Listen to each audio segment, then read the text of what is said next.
Mas masarap mabuhay ng tahimik at may payapang isipan. Sa totoo lang, yung nakafocus ka lang sa sarili mong buhay at pamilya, sa iyong mga pangarap at kung paano mo gawa ng paraan ang pag-abot ng mga ito.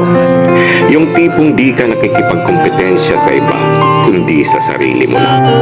Tapos yung lahat ng mga plano mo, sa Diyos mo lang dapat pinapaalam at di kung kani-kanino. Tahimik mong ilaban ang lahat hanggang sa mapatunayan mong kaya mo. Tandaan, di pababayaan ng Diyos ang taong marunong magsumikap. Mas masarap mabuhay ng tahimik at may payapang isipan. Sa totoo lang, yung nakafocus ka lang sa sarili mong buhay at pamilya, sa iyong mga pangarap at kung paano mo gawa ng paraan ang pag-abot ng mga ito. Yung tipong di ka nakikipagkompetensya sa iba, kundi sa sarili mo lang. Tapos yung lahat ng mga plano mo, sa Diyos mo